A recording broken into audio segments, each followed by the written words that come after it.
Becs, our hope is destroyed. There is nothing to go back to. Is war the only answer? And good God, what is it good for? I'd like to posit absolutely nothing.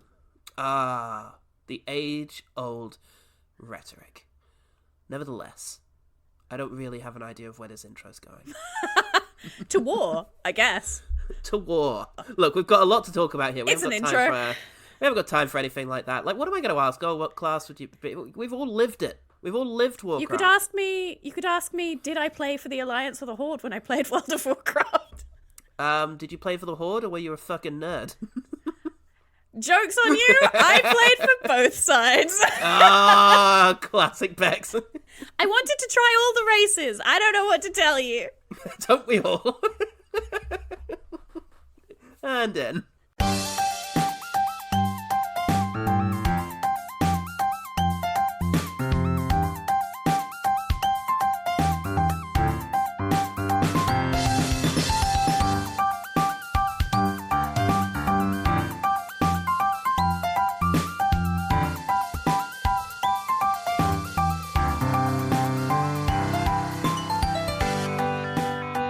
Hello and welcome to the podcast. Hello and welcome to One Good... I haven't said this 400 times. Jesus. Hello and welcome to One Good Thing, the podcast that has led thousands of warriors into battle, but fears being a father. Does that make us a leader? Or a pod? I'm Pilgrim Doomhammer, and I'm joined this week by level 80 undead warlock, I bet, Becs Watson. I never got past, level 13. That, I feel, is the way to play Warcraft, is just start 8 characters, get them all to level 20, and then get out of there. Yeah, World of Warcraft was my first and last MMO.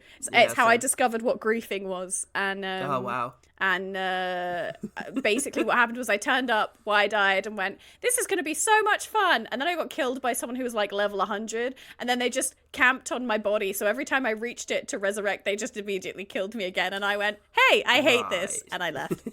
Amazing. That sounds like my experience of first-person shooters, all first-person shooters. Yeah. WoW, on the other hand, I remember just being absolutely blown away by the concept of paying for a game every month. Yeah, kind of wild. It made me kind of anxious. I was like, wait, this is £14 a month, like forever? For as long as I want to be able to play the game, I have to keep paying this amount a month? You have to really love an MMO, is the thing. Oh, God. We should probably reveal to the listeners what we're going to watch. There's no way they've guessed. Watson has cast Fear Rank 2 on me by challenging me to subjugate the demon of Warcraft 2016.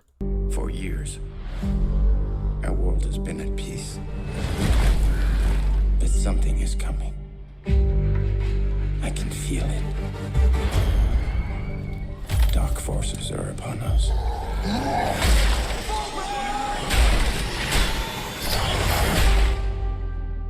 Find these beasts, or whatever they are. Our world is dying. There is nothing to go back to. If our people are to survive, we must make a home here. Whatever happens. Whatever happens. If we do not unite, our world will perish. This doesn't need to happen. There is one who may help us. For orcs, there is no other life but war. No, but with the humans' help, there could be. Why are you here? To save our people. And in fact, I cast this spell 2 or 3 years ago, I believe. So yes. it's taken a while to manifest. It's been a long time coming. In fact, I think you may have mentioned it in the Jonah Hex episode, which was something like 2021 or 2. Yeah. So, yeah, it's been a bit. Yeah. Oh god, this is an adaptation of the 1994, can you believe it, real-time strategy game Warcraft, Orcs and Humans, and its resulting sequels, including 2004's World of Warcraft, a somewhat successful MMORPG. Ask your worst friend about it. Incidentally, I was a big fan of the RPGs, played them all from Orcs and Humans all the way through to Frozen Throne multiple times. Miss them a lot. Wish they would make more of those. Never played any of them. Really loved them. As a matter of fact, I think they're by the computer, and I'd be showing them to you right now if my headphone lead were only slightly longer. As it is, I'm watching Paul gently strangle himself. Oh yeah, there they are. There they are. There they are. I'm looking at There they them, are. listeners. These You were can't see them, but purchased. I can. These were purchased in the year of our Lord Jesus Christ, 2002 and 2003. What a time. This one came from the Funhouse and was pre-owned for £10. Wow. Bargain. Bargain! The Funhouse isn't there anymore, but I'm less aggrieved about that because once they tried to really stiff me out of some games I was selling. So I'm glad. I'm glad their industry died. Burn you to the ground! Anyway, the idea for a movie came about a few years after that, in 2006. Here's a baffling sentence from IGN. Blizzard, the publishers of the game, wanted to set it in the universe of the first game, but were worried about it being too similar to Lord of the Rings. So two things. Firstly, this movie is set in the era of the first game, and there isn't any indication of when that attitude changed. But also, you're not going to beat those allegations. This is going to be somewhat like Lord of the Rings. Yeah, sorry. There's like an orc army in it, so you're just kind of tied to that. I love the idea of... Bummer. Okay, we need to make this exactly the opposite of Lord of the Rings. We need to do every single thing opposite. And then you just make source code. Big tower. Orc army. Oh god, Uwe Boll wanted to direct, but Blizzard observed that doing so might negatively affect the profitability of the games, because, it'd be bad. The movie he made would be bad, because he makes bad movies. I mean, I think that's a fair assessment. Yeah, maybe don't do that. Sam Raimi is involved. Love that. This is in his Oz the Great and Powerful era. Would have been interested. By Sam Raimi's films. But then, Duncan Jones gets involved. Little David Bowie's lad. Yeah. Yeah. Weird. There was something wrong with what I just said, and I can't figure out what it was. Little David Bowie's lad. I think I said that. David Bowie's little lad? David Bowie's little lad. I like that. Oh, you little. Oh, you little Duncan. lad. His little lad went off and made a Warcraft because he was warm off of the success of Moon and Source Code, which had happened a few years earlier. He's the one who suggests making this film a balanced narrative between the human and orc characters, which is... It would have been a real FU to the Horde players in the audience if they had just gone ahead with the original plan to make the orcs the bad guys. Yeah. Then again... Also, I think it would have been a worse film. It would probably have been a considerably worse film. The film opened in cinemas alongside The Conjuring 2 and Now You See Me 2. A lot of quality there. It's a tough contest. A tough contest that it lost. That it did quite dramatically lose. Critics felt that wherever Warcraft works its magic, the cinema dies, or at least the box office does. A.A. Dowd at the AV Club wrote that to watch Warcraft is to never be transported, but to wade through a thick morass of mythology, exposition, and gaudy light show effects, half-assed character development, and formulaic franchise work, while describing director-co-writer Duncan Jones as a very talented sci-fi fabulist who's fallen screaming into the same CGI abyss that consumed Peter Jackson during his unfortunate Hobbit cycle. I'm just going to show my hand to the listeners a little bit here and say I didn't expect to be so upset by listening to people's vitriol about this film, which I love. Which Becs loves, to be fair. Me, my friend, and all of China loved this film. Yes. And nobody else. That's what makes it precious. That's what makes it real. God damn it. I mean, for my part, there's almost none of that I can actively disagree with, but I like it anyway. And Becs is no longer in the call. I'm no longer in the friendship. Oh no! This was what held us together! I still love The Mummy 1999. Can we at least send each other Christmas cards? Yeah, all right. Okay. Plenty of champions on Google, though. Nick Frappall tries to address the criticism thusly. My only understanding for the horrible ratings on Rotten Tomatoes, etc., is that people dislike that they strayed somewhat from the source material and that the plot isn't very intricate and detailed. I don't think that was the main sticking point. This isn't detailed enough. Not enough detail in this exposition fest. Oh Christ, we've got a bunch of three men, but it's mostly like, okay, Dean Redman, who played Caged Frostwolf in this. Oh, I know who that is. That's the one that, what's his name, kills when they're in the cage with Garona. Right, yes, okay. Yeah. Sorry, it took me a while. There's a lot of people in cages in this film. Look, there's a lot of cages in this movie. It's a kink movie. Also played Agent Richards in Alone in the Dark, and rather fascinatingly was uncredited as Sergeant Gomez in The Predator. I don't know if that's a euphemism. Interesting. Uncredited. He's gone all uncredited as Sergeant Gomez in there. How does one uncredit themselves as a named character? Yeah, that seems weird. Sergeant Gomez played by a series of question marks. Eugene Lipinski, who plays Findon in this. Findon was in Siberia as Polozin and Rollerball as Yuri Kotlev. I'm getting the impression he might be a bit Russian. Maybe. Aren't we all these days? Oh, God. Frank C. Turner, who plays Prison Mage, was it. Again, there's a lot of prisons. Not a lot of mages in the prisons, though. The only thing I can think of is the big floating black box, and there's a bunch of people in there doing this. Yeah, maybe that's a prison of the box. Yeah. Aren't all museums prisons of a kind? Yes. As someone who works in one. Yeah. A prison for our memory. They don't let me out. Joining us live from their museum prison, Becs Watson. Alone in the Dark played Fisher, and then in Bingo played prison guard. So they've got a prison-y kind of persona as Frank C. Turner. Now, not a three-man, but I just, maybe one other person in the universe, might find this interesting. Oh, let's find out.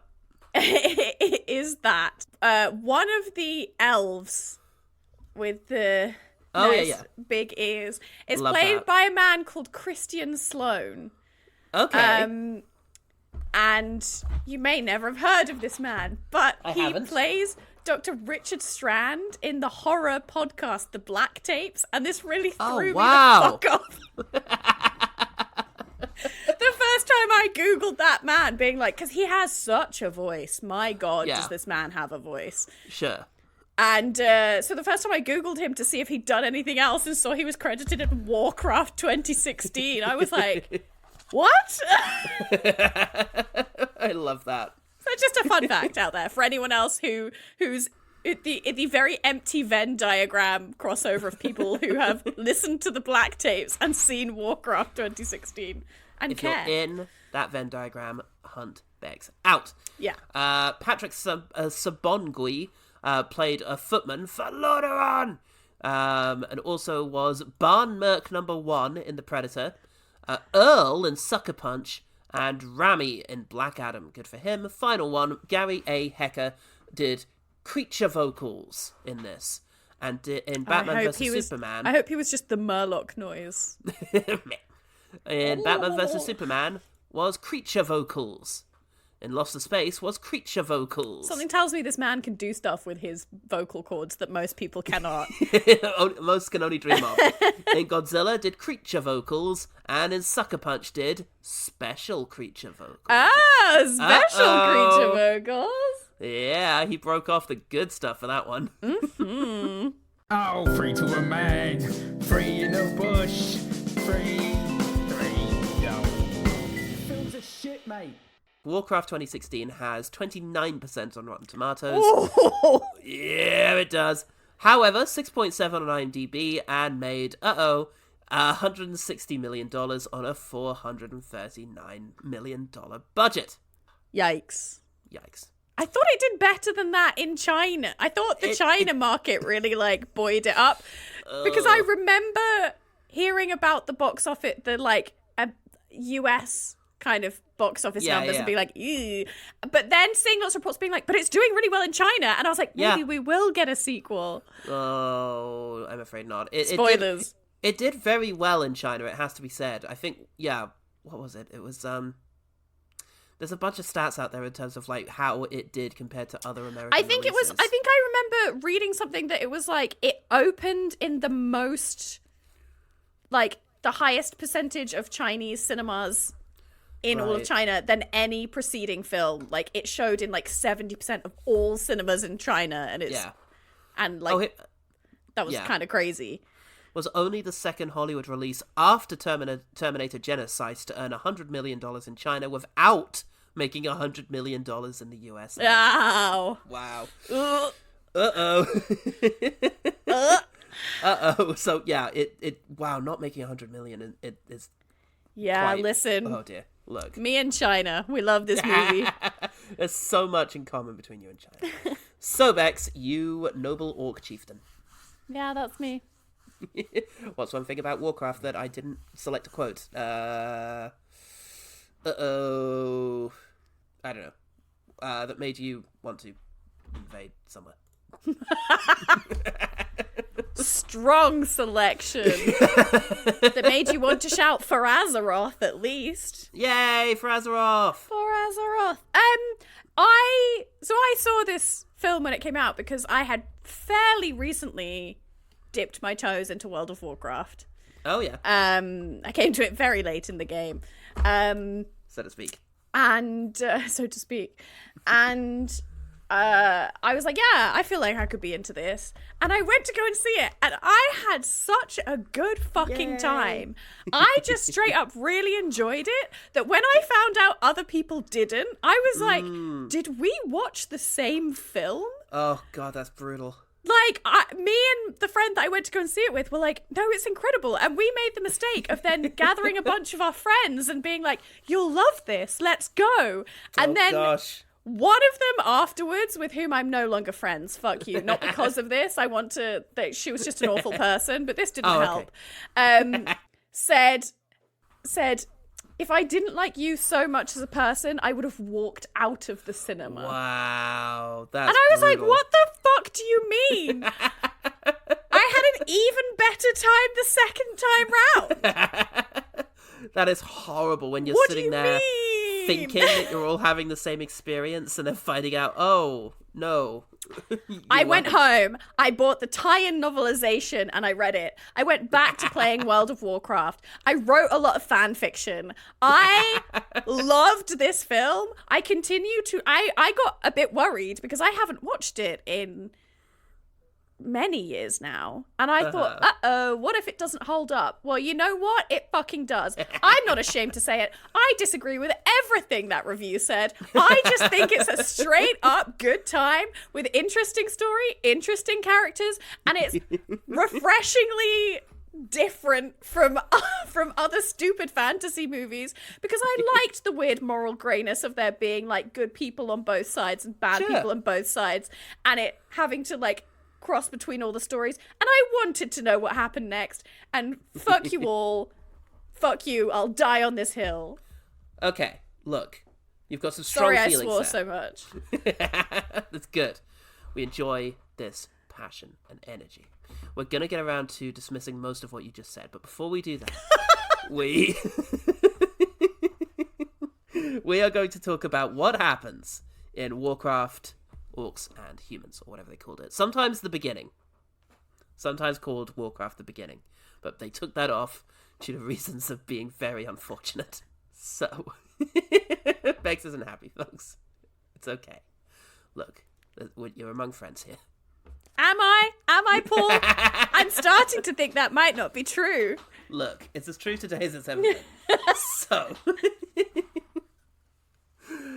No, let's diffuse the tension. I enjoy this movie. I have issues with it, which we shall come to. And it's okay to be wrong sometimes. I just want you to know that. Thank you. I appreciate that.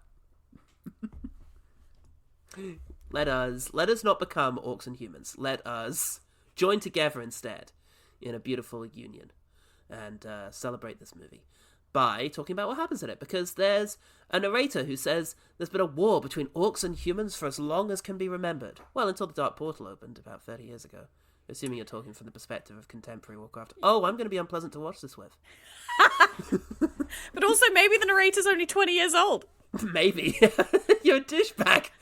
Read a book, Jimmy. For as long as can be remembered. If I can't remember, then definitely nobody else can. The Mound has been in London for as long as can be remembered. Jimmy, you're just not very attentive. So we meet Mr. and Mrs. Job Done, which, yeah, for anyone who played the RPGs, the RTSs, orcs used to just say, job done. Job done. Job done. And I enjoyed it. And that's who they are. They're having a chill. One's pregnant. I forget which. It's, Drugger. It's fine. We have character names. Who are these orcs? Tell us about them. Duratan. Oh, yeah, Chieftain, Duratan. Draga, Yeah. his wife. Love Preggers. that. Love that. Duratan, I can feel your eyes. I thought you were asleep. I was dreaming of a hunt through the snow. I thought of a name. Well, give it to yourself, wife. I'll choose a name when I meet him. Or her. Oh? And how will the great Duratan name his son? If I do not travel with him. A son? Can you hide your fat belly? Better than you can hide your fat head. Yeah, we've got some other orcs to meet as well. We've got Garona, the half orc. We've got Blackhand. Garona. Sorry, I sing it every time. I love it. We've got Blackhand, Chief Clancy Brown. That is. And we've got Gul'dan, who is RFK Jr., I think.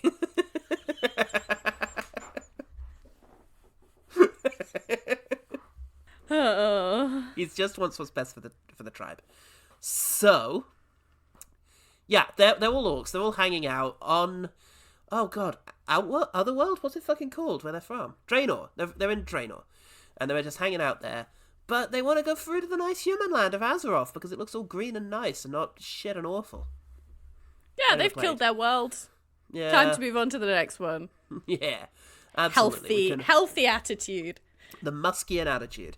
Yeah, so at this stage, in order to open the dark portal between worlds and invade the green world of Azeroth, they need to murder a bunch of prisoners. That could be a bit of a grim way to start your fantasy movie.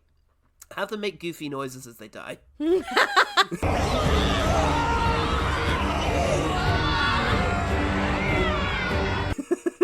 I swear I don't remember thinking any noises were particularly goofy. I swear that they die like, oh. I'm probably using like video game sounds. They're like, just throw in a bunch of the weird like voice lines we've had people recording. It's not long before we get a Wilhelm scream. So yeah, it's so true. And a Murloc sound from World of Warcraft.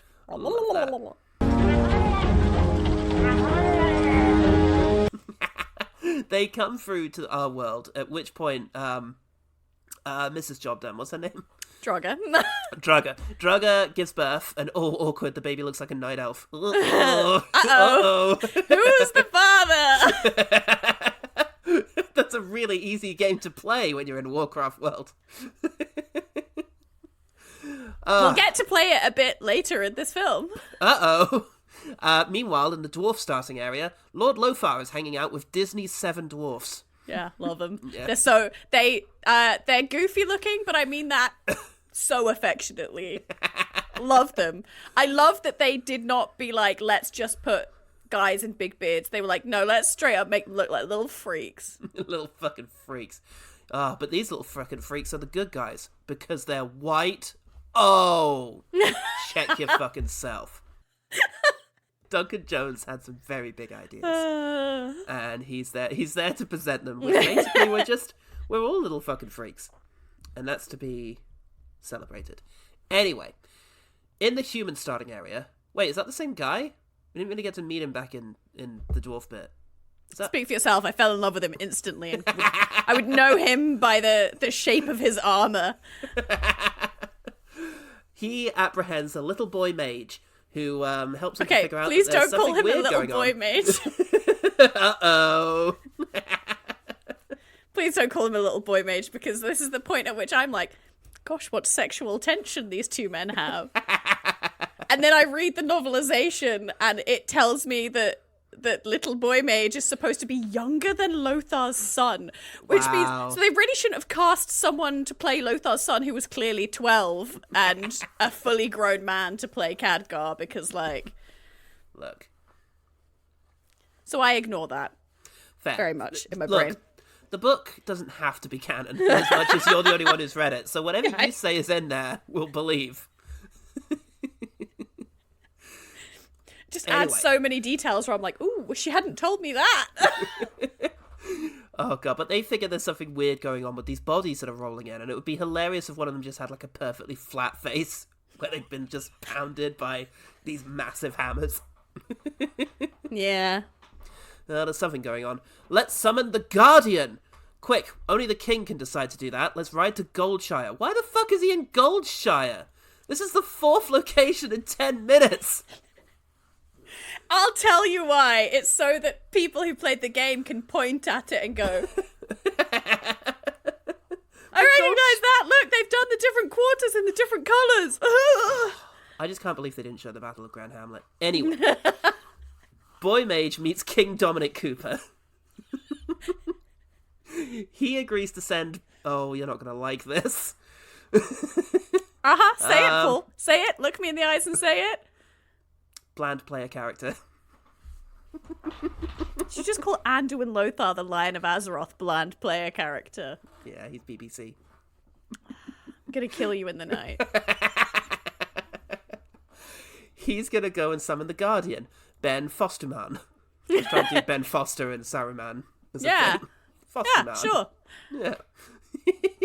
That checks Look, out. I'll it sign checks off on out. that one. Thank you. I'm going to need you to... look, this is a lot of pressure to be doing these gags under. I'm vaguely Good. afraid. Good. Good. I didn't want to come here. I swear, Guardian. I urged them to find you. I told them. You should be the one to explain. Explain what? Fell.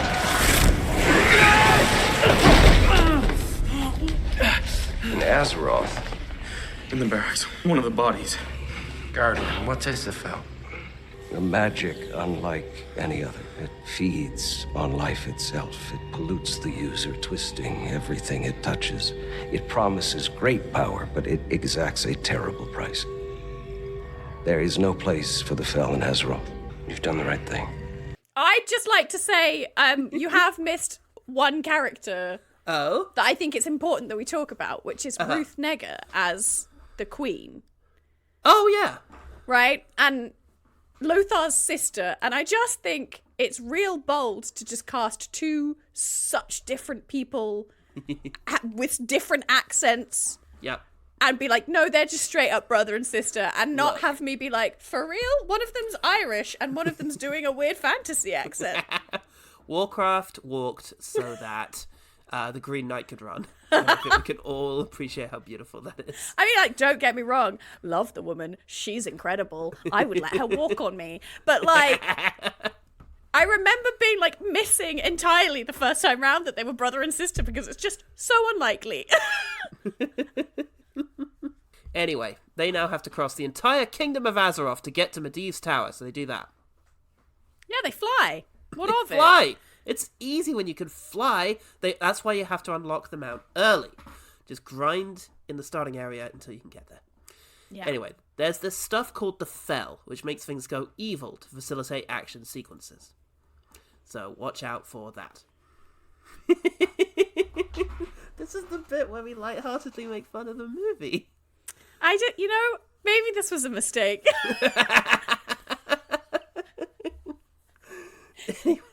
No, because you know what?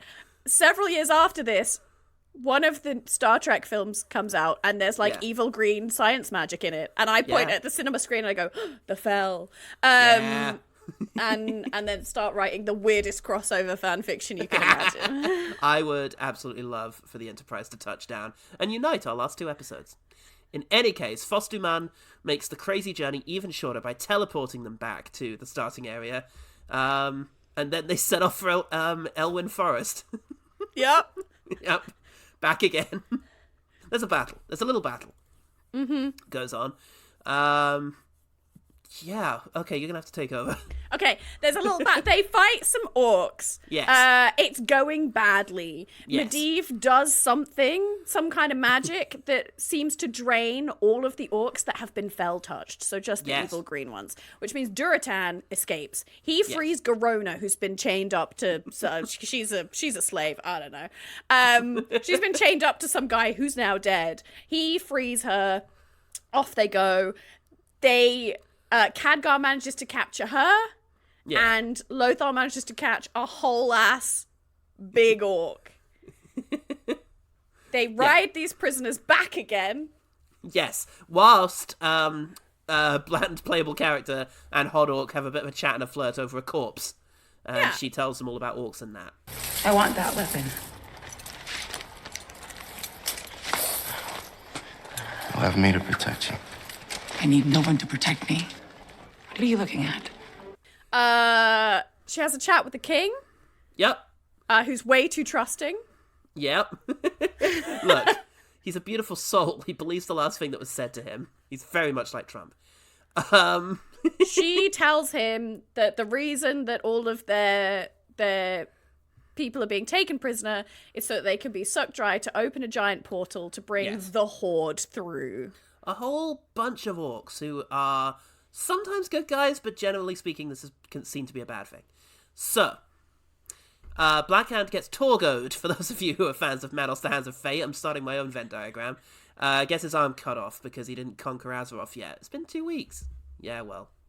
Well, I think he got his hand cut off because he got it blown off by the boomstick. But he has to put his hand on the fiery because thing. He went for Lothar. Lothar had the boomstick. He blew all of his fingers off. Oh yeah. And so then Gul'dan was like, you know the penalty, you have to die. So he sticks his arm in some fell, but then Duratan cuts off his arm to prevent it from spreading throughout the rest of his body. Get it right, Paul. God, that it's was like you've never even watched this film. That is essentially what I said. Come on. Audience, you vote as to who's running this down better. So Mr. Job Done starts conspiring to overthrow RFK Jr. You tell me who's more coherent, fans. Oh, God. Oh, Christ. Yeah, there's a few more micro scenes, and then they tease a love triangle between Baby Mage, BBC, and Hot Orc. BPC. Which is very non-believable to me because she's like, you all want to fuck me so bad it makes you look stupid. And I'm like, they're clearly just concentrating on each other, babe. I'm so sorry to break it to you. Nobody's interested. Slight challenger situation. It's awkward. He wishes to lie with me. Beg your pardon? You would be injured. I don't want to lie with you. Good. You would not be an effective mate. Why do you laugh? I can't see how you humans survive such a thing. No muscles to protect you. Brittle bones that break. Baby Mage figures out that Frosty Man is Sarah Manning Azeroth. There's a sentence. Sure is. Yep. War Chief Job Done meets with King Cooper in a easily ambushable space. Yeah, the most ambushable space that they could have possibly picked. I will give you that. Also crazy that the Azeroth guys brought infantry with them, but they were mounted, so they had to have gone slower to bring the infantry with them. And then when they're trying to leave afterwards, the infantry just can't get away. And it's like, whose idea was this? Look, sometimes you start the map, you build a lot of infantry. You have limited resources. You have to get soldiers on the ground. Terrible. Spawn a lot of peasants first, then save up for the troops. Anyway. The king and Duratan, through Garona as a translator, talk about how Duratan's like, listen, I get it, it's your land, but our land is dead. We just want somewhere to exist. It's Gul'dan who's the bad guy and he needs to be stopped. There are orcs here who just want to be safe. So they kind of he says, if you distract him by attacking, we will kill Gul'dan. Yeah. Unfortunately, a bunch of Gul'dan's orcs are there and they pop out of the ground like daisies and begin killing everyone. Luckily, Medivh is on a big hill and he does some magical lightning. Yeah. To cut everything off. Unfortunately, he then passes out and Lothar's son is trapped on the other side of the magical lightning. Oh god, and it kind of bothers BPC so much. Yeah. So the son, unfortunately, is killed by War Chief Clancy Brown. And I can't keep track of all this. I just want everyone to know that anytime Paul says a stupid name, a voice in my head just loudly replaces it with the actual character name so I can follow what's going on. You might want to genuinely do that for the benefit of the fans. I do this only for me. Nobody is better able to keep track of who War Chief Clancy Brown is when I could easily just say Black Hand. I know who they are too, Becs. I played the first game.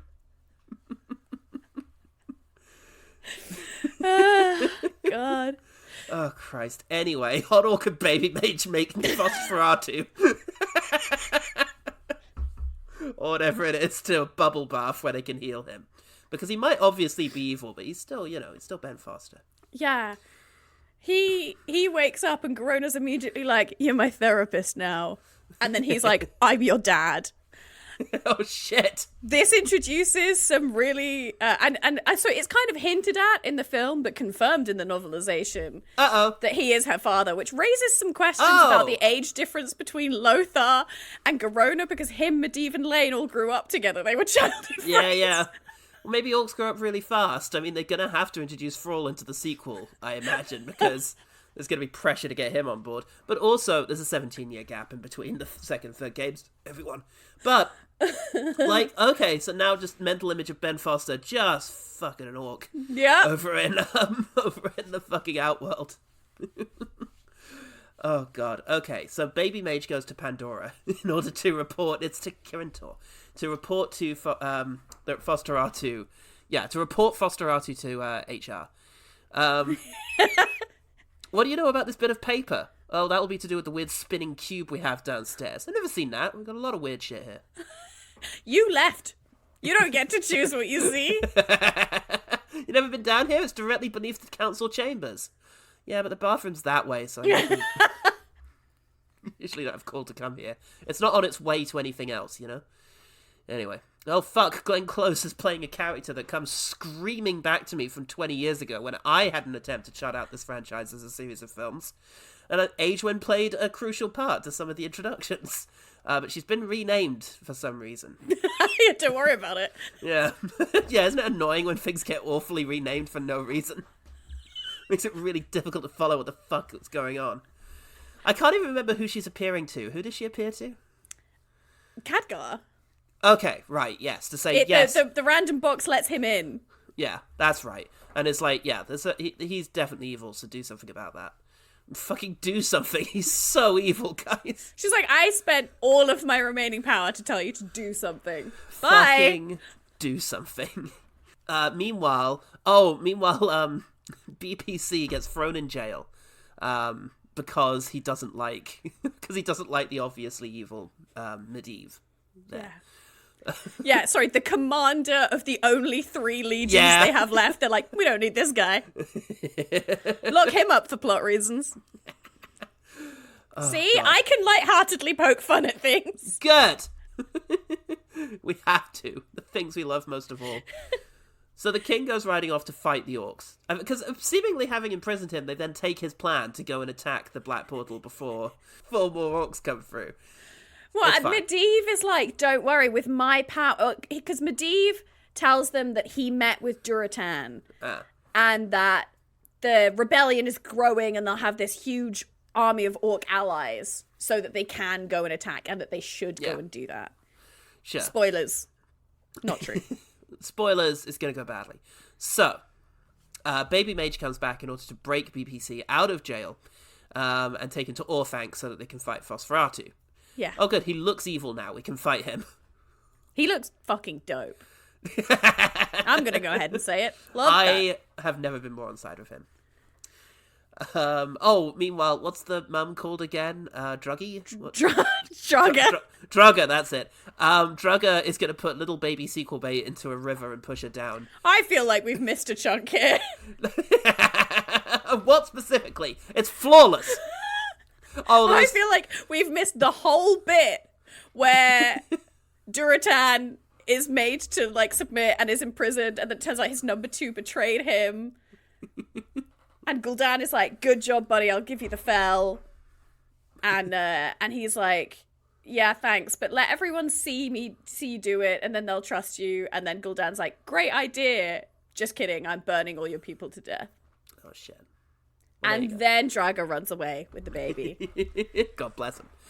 So, yeah, there's a final big battle with King Koopa. Oh, King Koopa! With King Koopa and the Emperor from Star Wars fighting each other. Meanwhile, Baby Mage and BPC fight a big golem.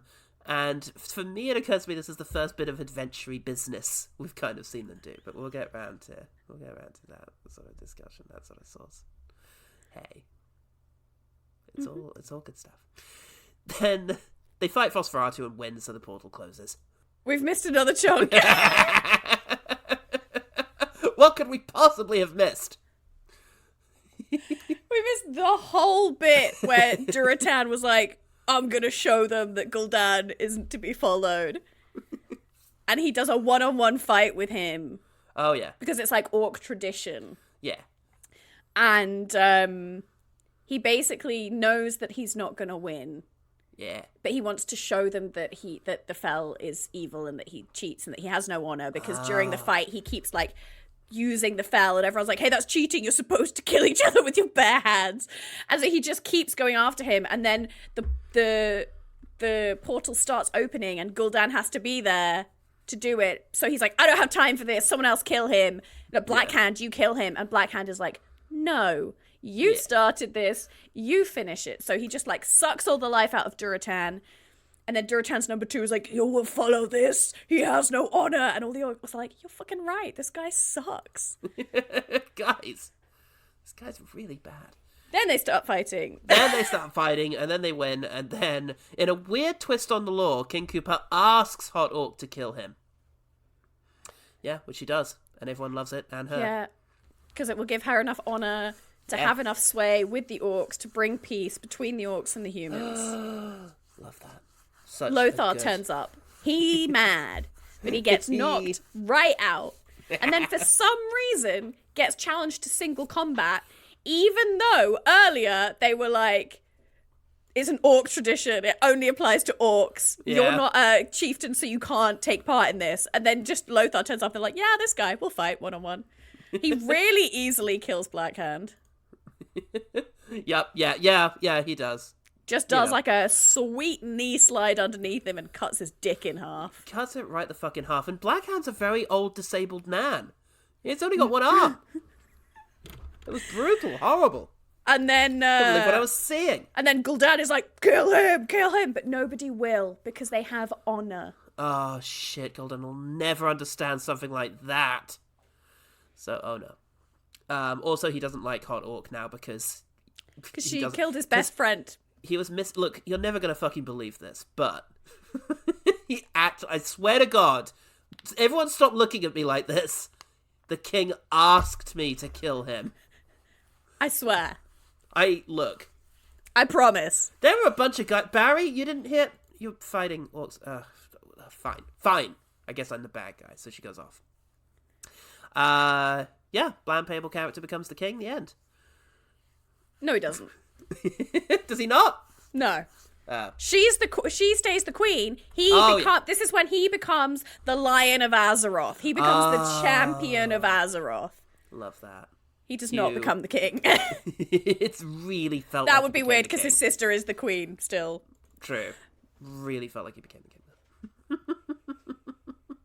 And then we see someone picking up a little green baby orc.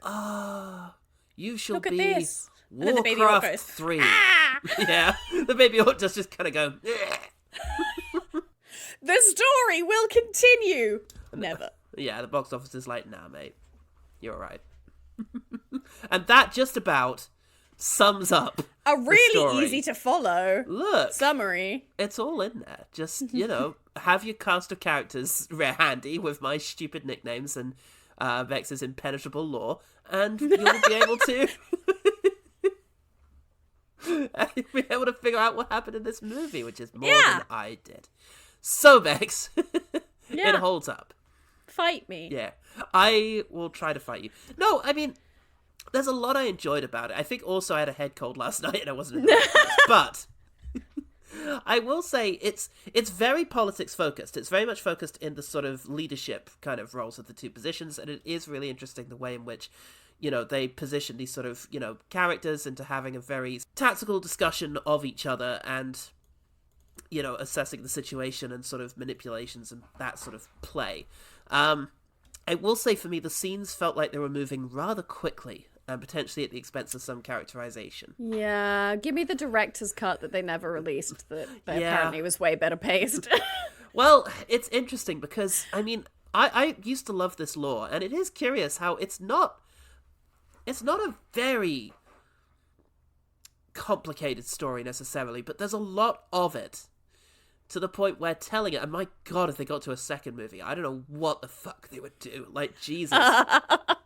I think in my own version, I split the second game into, like, 3 movies in a 7-part, like, saga or something like that. There's so much goes on in the second game. Maybe this would... I hate saying maybe it would have worked better as a TV show, because TV shows aren't just longer movies, okay? They're their own thing. But there is something kind of episodic about this. You could have an episode devoted entirely to Garona doing a particular thing, or an entire episode devoted to... Yeah, it might have worked quite well, like Witcher style. Yeah! I assume. I haven't seen it. Witcher season 1, when they had lots of cool different stuff going on simultaneously, and I loved it, and then the whole world complained that it was impenetrable, and so they stopped doing it for the second season. No. If you're starting to see a theme, I always love things that people then are like, it's impenetrable, and I'm like, what do you mean? Oh god, I think, yeah, for me, I would have liked the pacing to be such that I could get a better sense of anticipation. Because sometimes when a sequence is happening, I find that we have just arrived there. And I'd have liked a bit of build-up, a bit of, you know, growing tension, or, you know, then falling action afterwards. As a result, because it's got so much story to tell, it did just feel like we kind of careened a little bit. Yeah, that's my general feeling with the overall shape of the thing. Aesthetically, it's really interesting. It's this mix of practical and CGI effects, and it's very much the Warcraft aesthetic, which is best described, I think, as chunky. I love it. It's real, yeah. I mean, I guess my tastes are a bit blander. I'm just a bit John Howe / Alan Taylor, I think the guy's name was, the two production designers of the Peter Jackson Lord of the Rings movies.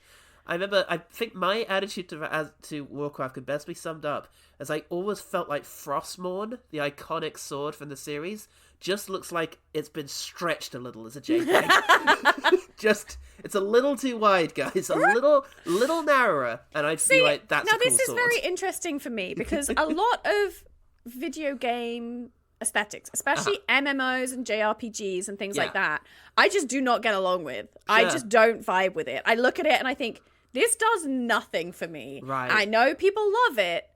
I don't. Yeah. But I found the visuals of Warcraft 2016 so fun and refreshing. One of my first good thing, spoilers, is I love the orc designs. Sure. I love how weird and big and not human shaped they are, and their giant hands and their crazy scale. Yeah. And for me, it had a much more than, like, it's a very different feeling from, like, Lord of the Rings orcs. Yes, yeah. Sure, which I think was in part a deliberate choice, given that they were like, ooh. And for me, it gives it, like, a much more, like, fantasy feel. Sure. And I think it's cool. I love characters who are so shape. That's my favorite thing in character design, right? If you show me a silhouette and I'm like, bro, what?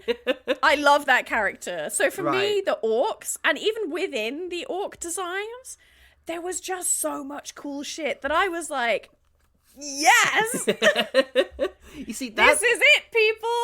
That's interesting to me, because, like, I found the silhouettes are quite similar. Like, you've got, the human armor is so big and chunky that it can be a little difficult to sort of discern people from each other, and ditto for the sort of big orc boys. So, they're just the big dudes. I will agree with the armor. But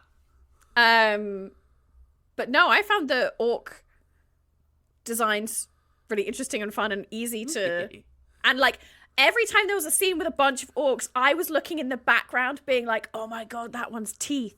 Oh my god, that one's cool hair. Oh my god, that one's weirdly shaped arms. And you know, it was just like, I want to sit down and draw those shapes. I'm holding a tablet pen right now. It's a real like possibility that after this I'm like, I should go to bed, I've got an early train, and instead I just stay up all night drawing weird orc shapes. So for me, that was like the visuals, and the girl who sucks that I saw it with that I hate. Oh yeah. She was like, the CGI was awful. I hated it. I couldn't watch it. It pained me. And I was like, I mean, okay, here's the thing. They've gone with a very like wow sort of aesthetic. Sure. Yeah. And part of that is a cartooniness, like an unreality that they're not looking to be these like huge like miniature built set pieces, you know? Yeah. They're like, here is a sea of red and blue roofs. Yeah. And, you know, it's kind of a bit cartoony and a bit like camp fantasy in a way that a lot of other stuff isn't. Yeah. So that just did it for me. Well, I think for me there is a way of making that of making a sort of slightly more absurd and big kind of character design and fantasy, something that's much more ambitious than you know, the kind of, oh god, how do I phrase this? The Lord of the Rings does have a very grounded kind of aesthetic, and in some ways that's an easier, you know, shortcut to take, is to make everything look just like a medieval kind of historical epic. You know, that way you're not isolating anyone with anything too fantastical. I do think there's a way of operating outside of that and making something a bit broader, and we'll come to that a little bit with the One Better Thing, which actually shouldn't be the One Better Thing, because it's for me, it's Dungeons and Dragons Among Thieves. It's just, we've talked about that's one of the ones I've got. Yeah, we've talked about that movie so many times, but for me, that represents a way in which you can make a grounded aesthetic more fantastical without... But to me, don't get me wrong, I love that film, but it's still medieval light. Yeah, sure. It is, and this is I'm an aesthetic. really bored of that, because True. not only is it in every fantasy film, it's not even medieval, like it's not even historically accurate to medieval aesthetic. Yeah. So it pisses me off. Oh, I mean, every movie made in medieval times is a fantasy film, because they are always yeah, exactly. But yeah, I think it's an aesthetic difference. I think, you know, there are moments which I'll pick out where the aesthetic does work for me. You know, when I'm sort of get on board with what it is that they're I will say the orcs looked so cool that Paula Patton looked fucking stupid. Who's Paula Patton? Like Garona. Wow. We are not on the same page. Well, because the thing is you have these such cool, unique, big orc character designs, and then you're like, and then there's the whole orc. She's just a green human with teeth that she can't speak around, and it's like, I like green. What? No, don't get me wrong. It's hot. Look, it's hot. We can all agree it's hot. Don't get me wrong. If I had a girlfriend who was like, I'm gonna cosplay this, I'd be like, yes, please, ma'am. But for me, it felt like too like hot human. Yeah. Green, half orc. Yeah. That really annoys me. I think the freakier side of all of us would much prefer it if the characters were lusting after someone who was just a big CGI orc. We'd all enjoy that more. I don't even need her to be a big CGI orc. I just needed her to look a little bit less like Paula Patton with teeth stuck on. You see, that's what I kind of like. You see, again, I feel like such a stick in the mud, because it's just that I'm advocating for much more generic-looking films, and I don't want to do that, and I think I will be doing some out-there stuff in my One Better Thing. But... yeah, so the aesthetic sometimes gelled with me, sometimes did not. Nevertheless, still found myself swept up in it. You know, there is a grand story being told, and it is very ambitious. But yeah, perhaps you're right. Perhaps just the definitive cut of this was unfortunately never released. But ultimately, a theatrical release, and this is something Zack Snyder needs to learn, a theatrical release is not has just to be good.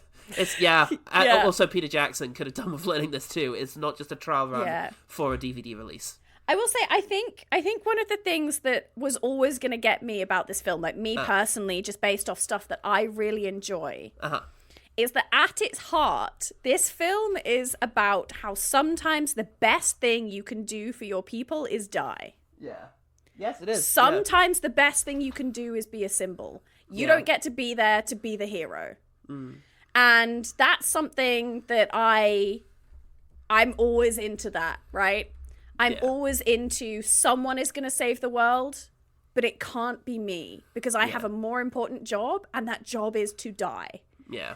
And you get to see 3 really cool versions of this in the one film. So you get Duratam, who dies to kind of like show everyone the truth of who Gul'dan is.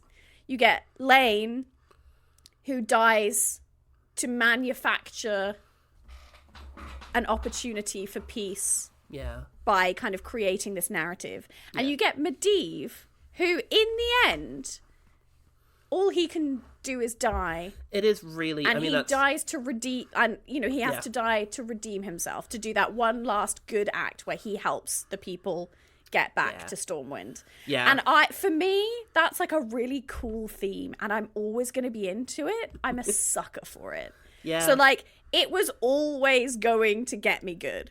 Yeah. I think in a way that if other people aren't into that, I can see why they might not be as into this movie. Yeah. They're wrong, but I can see why, Yeah.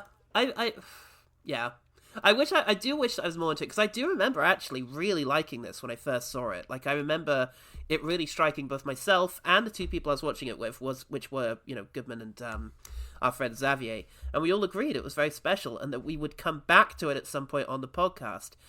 And it's with some, frustration that and this happens all too often, that I come back to these movies and find that they're not quite as I remember them, and I'm always sorry. I think that's fine though, right? Yeah. A film can mean one thing to you on one viewing and one thing on something else, and it's the same with any art. Yeah, is that you change and the world changes and the piece of art stays the same. Yeah. So the you who's watching it is not the same you who watched it in 2016. And the world you're watching it in is not the same world you were watching it in is in 2016. And I think it's okay for something to be really important and meaningful to you. Sure. And to have, really touched you. And then you rewatch it and you think, it's fine. Yeah. But I think we can all agree that I'm the problem. Yeah. Oh, yeah. The film is the same. I'm very much giving you this from like a theoretical standpoint. I don't agree. I hadn't watched this for very many years, and I was forced, unfortunately, to watch it in a series of 1-hour chunks on my lunch breaks because I didn't have any other time to watch it. And even doing that on a phone in the office with one earphone in, even like that, I still loved it. It's still, because I was worried that I would have the same reaction. Yeah. But no. I haven't changed, apparently. And I love that. And that's something that should be celebrated. Well, look, we're going to quickfire very soon. But yeah, I think I still really admire the ambition of it, the messaging of it, the idea of there being good people on both sides. That's something I've always loved about the games as well. And as a big fan of the games, it is interesting to sort of see these characters sort of writ large and in a undeniably unique style. I mean, in particular, not shying away from using actual like magic and spellcasting in fight sequences, which is something that most fantasy movies kind of shy away from. That alone is something that's well worth seeing. So, yeah, I'm vaguely positive about Warcraft 2016. Would you still give it more than 29%? I would undoubtedly give it more than 29%, because that's okay, we can stay friends then, Paul. That's 1 star? That's ridiculous. Yeah. Yeah, if I was reviewing this on Jen and the Film Critic, I think it would be a solid 3. We'd be at 60%. Okay, I'll allow it. On the understanding it may well improve with subsequent watches. In any case, let's quickfire. Pew, pew, pew, pew. Pew, pew, pew, pew. Quickfire. I like it. This movie has a theme. Dun, dun, dun, dun, dun, dun, dun.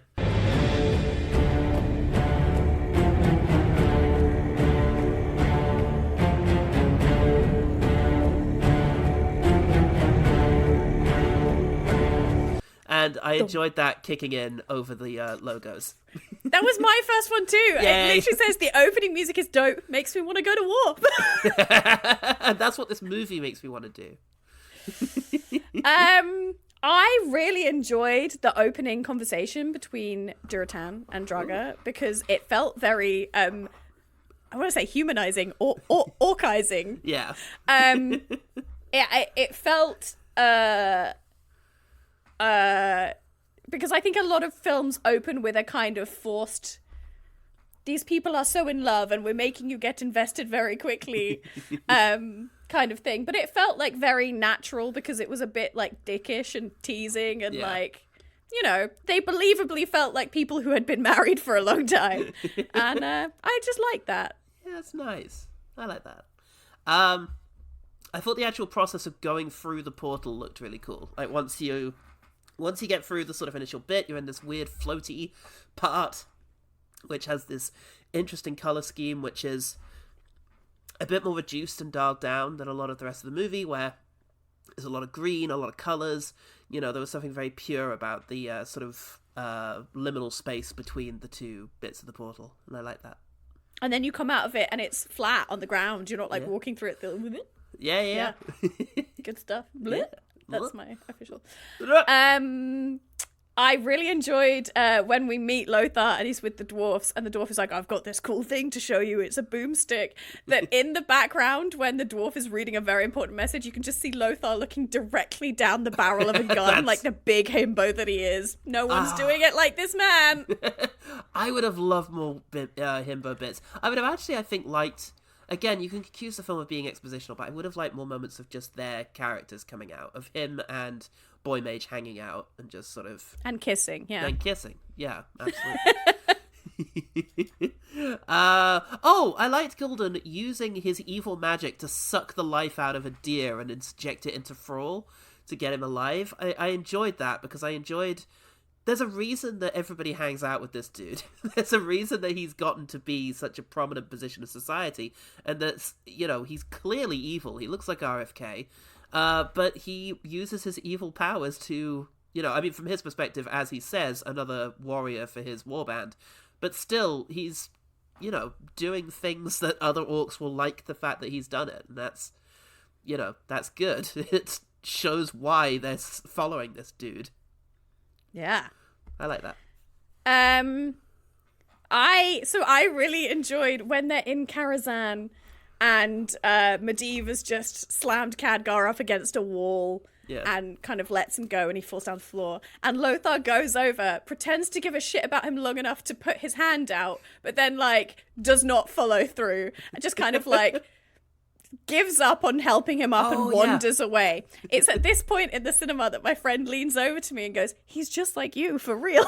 And I start to question our friendship. Is that me?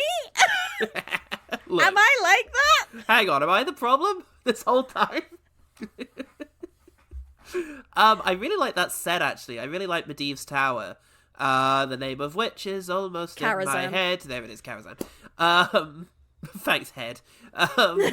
You're welcome. I really liked it. All the books, the sort of enchanted library sort of thing. Love that kind of thing. All the stairs. There's so many stairs. An ideal library should just be stairs and books. I really enjoyed Khadgar's stick catching duties. Like every time Medivh just takes his hand off his big magic stick, in the full knowledge and expectation that someone is going to catch that for him. And it's always Khadgar just stood slightly behind him, who just kind of catches it and looks at it like he's holding like some kind of nuclear bomb. And this happens several times. And every time it happens, I'm like, yeah. That's fun. I only noticed that once. That's quite good. Yeah. I enjoyed that the battle is started in a moment that made me think of a comedic version of the opening battle in The Revenant. Because the opening battle in The Revenant starts with just some guy stumbling around and then suddenly an arrow hits someone and it's like, shit. In this, they're just walking through the forest and then suddenly a rock bounces off some soldier's head and he's like, oh! And goes flying out of the scene. Yeah. I enjoyed that.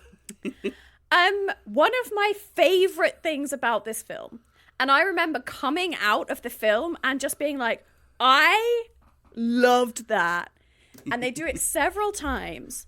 I love how they do the transition from Orcish being a language the audience doesn't understand to English being a language that the audience doesn't understand. Yeah. So when they kind of like fade it out and then suddenly you realize that the orcs are talking, like you can understand what they're saying, but the people who are talking English or should be in the background are just kind of making vague noises that you don't understand. I loved that. What are you? And why do you attack our lands? He does not know what you speak. You speak our language? And I will wear your tongue. Bird and emperors not to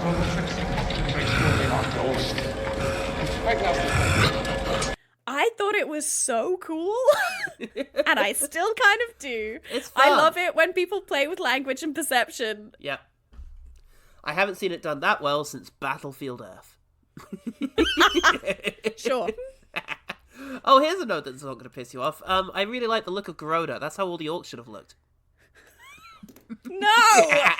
Paul, no! No, I concede your point. It's fun to have the orcs look otherworldly, but I did enjoy... Look, I just enjoy old school practical effects. Am I a monster fucker? Maybe. Maybe this is your... Oh, what's the word? Hear me out. That's it. This is my hear me out. This is your all hear me of out. the orcs from Warcraft. I do a hear me out cake and it's just every single orc stuck in on there.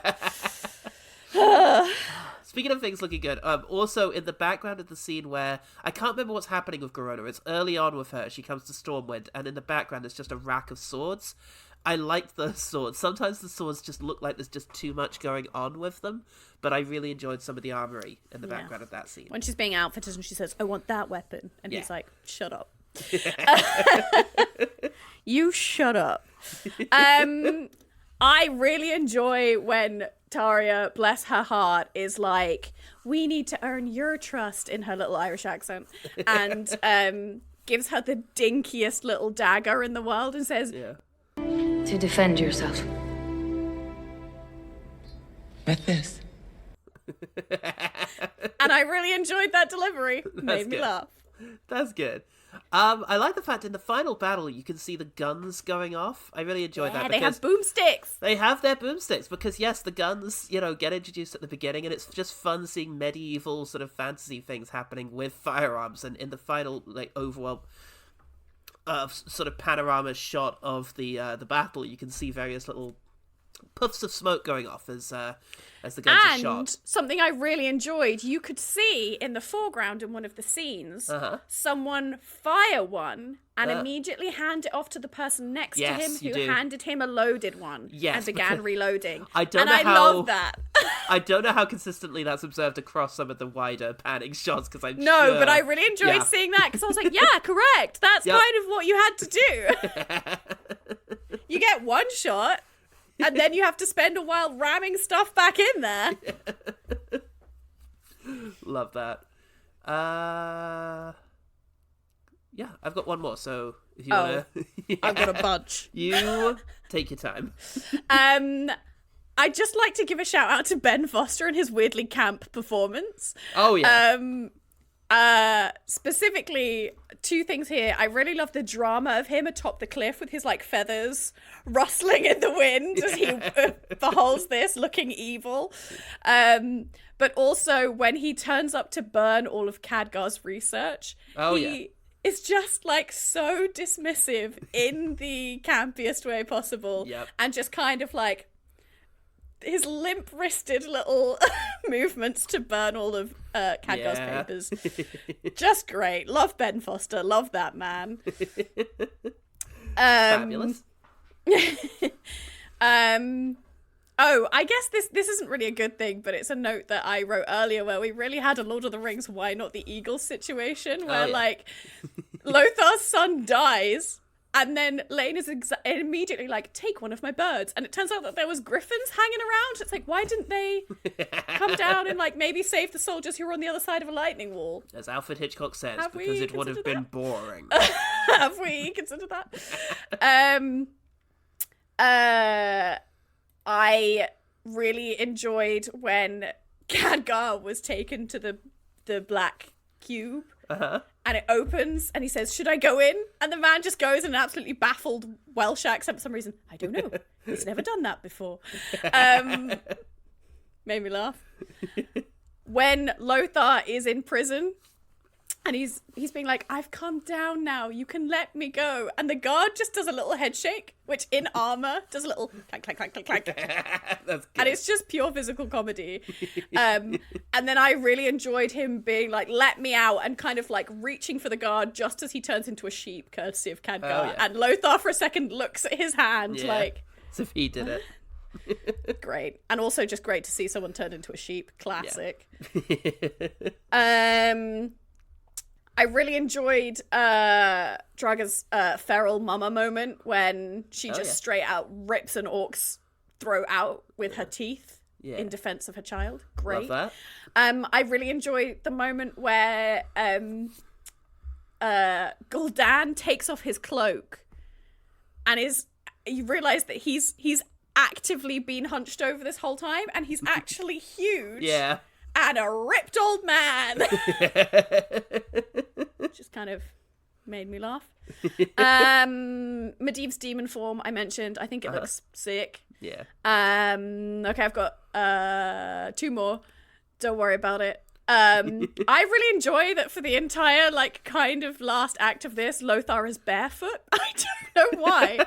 But that really, like, I don't know, every time he was, like, running somewhere and you could see that he was barefoot, and in that last fight you get the kind of like shot from foot level as the sword kind of like lands in the ground and he's given this like, you know, single combat challenge, and it's his bare feet on the ground. And I was just like, I don't know, I love that. I love that in the kind of climactic moments of this, he's not in his big armor.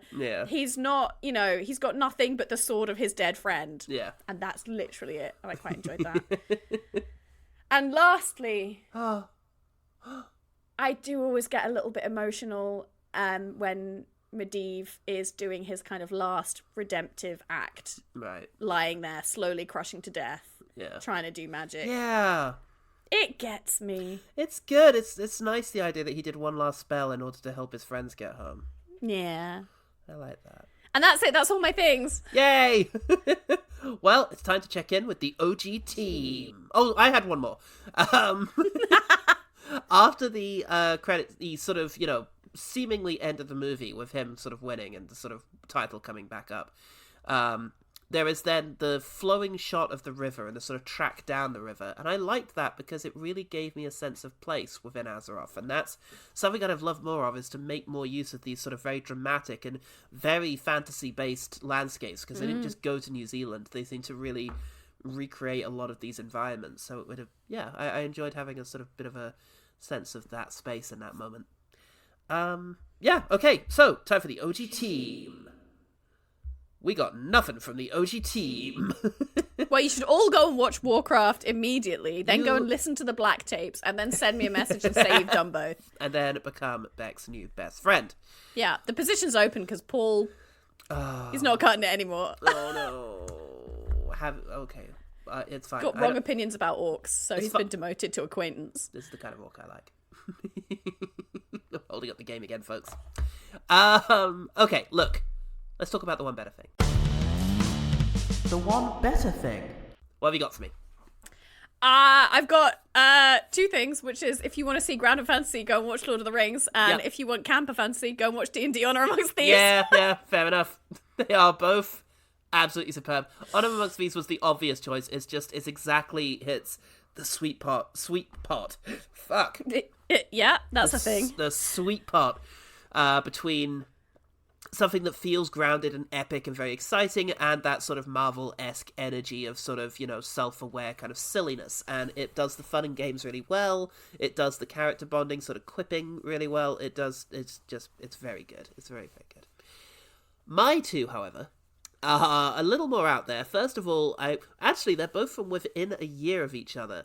Firstly, this is only a half recommendation because I don't remember it very well, but John Borman's 1981 Excalibur is the first thing that came to mind with this, because they did this optical effect where all of the armor and the swords are glinting in a ridiculous way. They're all incredibly shiny. It's a telling of the Arthurian legend, of course, specifically the sort of death of Arthur, which is a very well-worn sort of aspect of the story now. Weirdly seems to have started its life as an adaptation of Lord of the Rings, but then they couldn't make that work, so it's like, fuck it, let's just do King Arthur instead. Sure. Why not? We'll just pivot. It's an extraordinary looking film, as John Borman films already are, and there's just a hint of John Borman's ridiculous overambition and madness that sees movies like Zardoz be so special. How are we spelling this man's last name? John Borman. B-O-O-R. Okay, not okay. I thought you were saying John Boardman, who is one of the leading academics on Greek vases. That would be insane if he'd also made Zardoz. Yeah, it really would have. He is an absolute authority on Greek vases and putting Sean Connery in a jockstrap. I saw John Boorman speak at the BFI ahead of a screening of Zardoz. We were all like, wow, it's so weird we're about to watch John Boorman speak. I mean, this is the guy who directed Deliverance. This is like, I don't know, this is the equivalent of like John Cassavetes showing up. It's like some old 70s American director. This is really surreal. He was so old, Bex. He came out in a motorized wheelchair with an M&S bag on the back of it. And he was classic. Barely aware of where he was. He told the same anecdote twice. Bless him. God bless him. It felt a little bit like, should he be out here? Who's responsible for this man? But there was a book to promote, Bex, so... Not well in that case. Yeah, not until you're absolutely dead are you free from book tours. The other one I'd like to recommend I saw much more recently. From the following year, 1982, we have Rankin and Bass's Last Unicorn, an animated movie that is a very unique fantasy with a hell of a stacked cast and just a general beautiful sense of wonder that really I find very involving and offers an aesthetic that is, I think, a little different from the sort of grounded, again, medieval. I think as well, it really does something interesting in capturing the non-humanity of the unicorn. Yes, absolutely, because you got Mia Farrow as this unicorn, essentially, who... ends up on a sort of series of adventures to try and find out if there are more unicorns. The clue's in the title, Mia. But, ends up encountering all sorts of eccentric figures and getting caught up in all sorts of adventures, and at one stage ends up becoming human and all sorts of things going on. So, it's a really beautiful film. Beautiful to look at, beautiful sort of spirit behind it. Although I imagine, I can't quite remember, but I'm sure some fairly retrograde attitudes towards... the nature of being and the nature of being a woman in particular, but... Probably. Well, although, interestingly, I'll see if I can find it after this, because I don't want to misquote it on podcast, but I saw a very interesting kind of piece. Someone writing very interestingly on The Last Unicorn and... femininity and womanhood. Interesting. Because there were a lot of complaints about, like, because some really famous guy, I'm trying to think who it was like, I hate it because she's so ungrateful and, like, weird. Yeah. And someone going in on expected, how a woman is expected to be grateful for things that, you know, happen to her, etc. Yeah, sure. Versus, like, this non-humanity of this, like, unicorn who is not a person. Interesting. I'll see if I can find it for you. Yeah, please. I'd be curious to read that. Sorry really to just tease that on podcast, but... I love it. Amazing. Yeah, so check out The Last Unicorn and Excalibur and The Lord of the Rings if you haven't seen that. If you haven't seen that, then watch it with me. I've got a really interesting fact for you, you won't about this one believe it. scene where Aragorn kicks a helmet. Well, let's not spoil anything, but it's insane, this bit of trivia. I can't believe Bex knew it. So watch that. Also watch Dungeons & Dragons Among Thieves and watch Warcraft. Because just watch Warcraft, Watch Warcraft. It's a really And then, good time. you know what? Go back and play the games. Yeah. Oh, God, yeah. Especially the RTS games, which don't play Reforged. Oh, my God, do not play Warcraft 3 Reforged.